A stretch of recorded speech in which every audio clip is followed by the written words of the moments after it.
There are questions that echo through centuries, questions so heavy that even empires have tried to bury them, yet they keep rising again and again. Today, we face one of them. A question so dangerous that millions avoid it, so controversial that wars were fought over it, so personal that it touches the very core of your soul.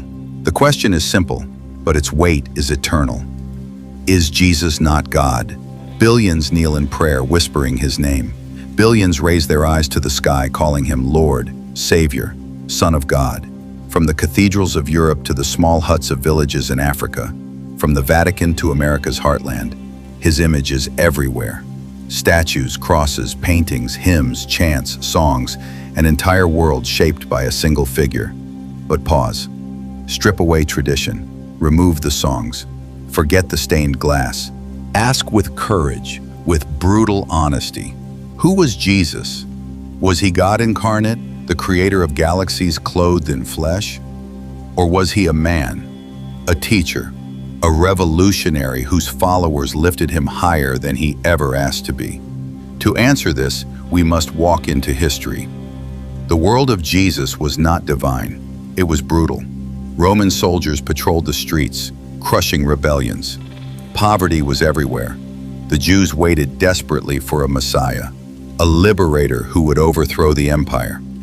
Into this storm walked a man from Nazareth, born not to royalty but to obscurity. He worked with his hands. He ate with sinners. He touched the sick. He welcomed the poor. His words were electric. Blessed are the meek. Love your enemies. The last shall be first. He spoke not with the power of a sword, but with the fire of compassion. And that fire spread like wildfire. But here is the paradox. Nowhere in the earliest records does Jesus clearly declare, I am God, worship me. Instead, he prays, he bows, he sweats blood in the Garden of Gethsemane, crying to the Father. On the cross, he screams, my God, why have you forsaken me? If he is God, who is he speaking to? Himself? Or was he, in that moment, entirely human, broken, terrified, abandoned? For centuries after his death, this question tore Christianity apart. Some saw him as a prophet chosen by God.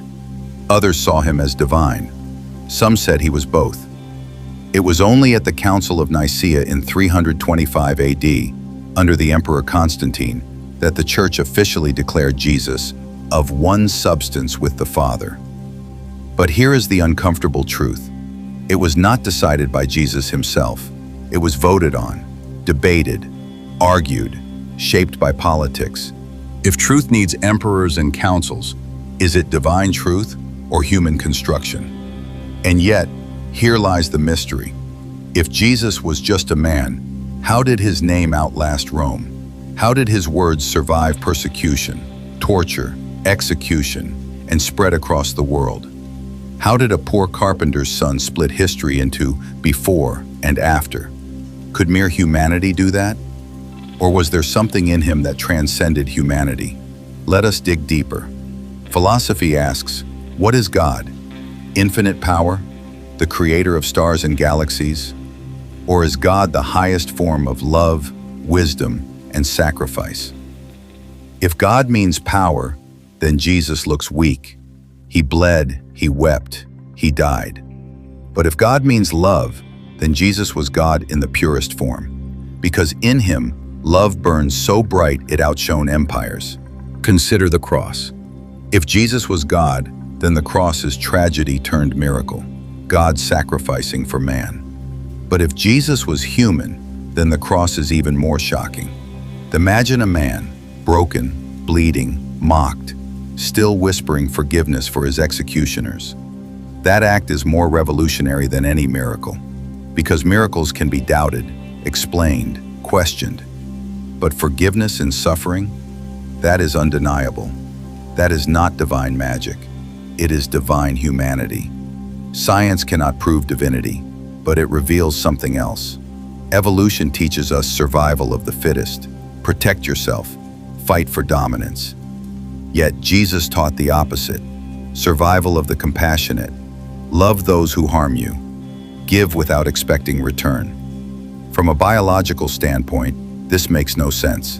And yet, his words rewired civilization. Nations built hospitals, schools, charities, inspired by him. Leaders like Gandhi, Tolstoy, Martin Luther King Jr. carried his message of nonviolence into revolutions.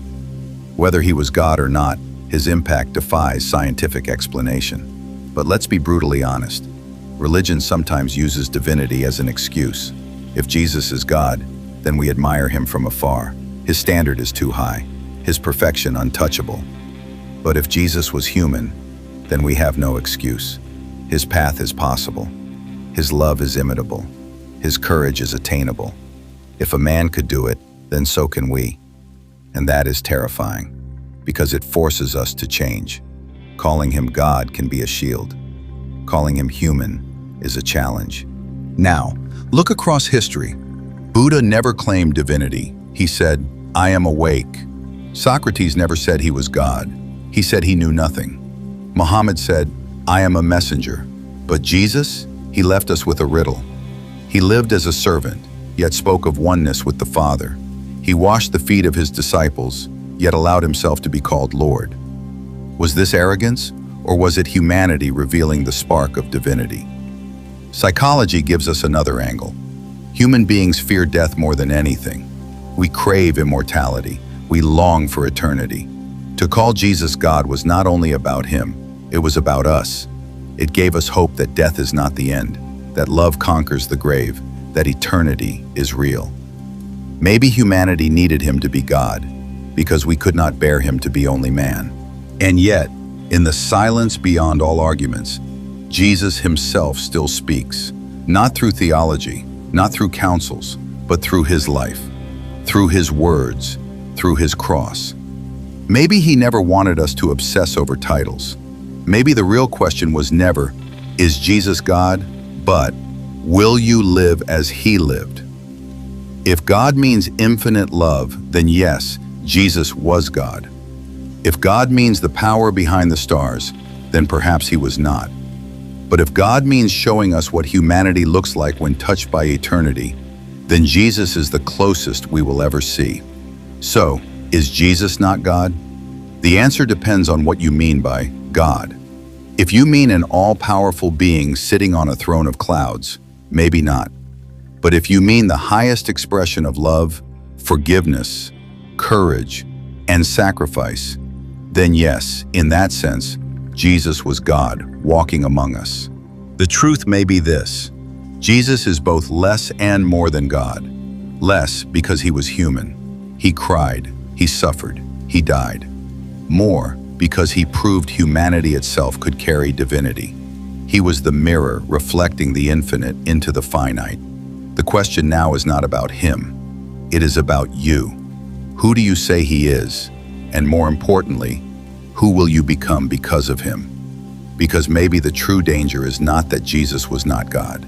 The true danger is that he was human. And if he was human, then every one of us has the same potential to live like him, to forgive like him, to love like him, to sacrifice like him. That is the fire that cannot be extinguished. That is the revolution that cannot be stopped. And that is why, 2,000 years later, the question still burns. Is Jesus not God? Or is he something even greater?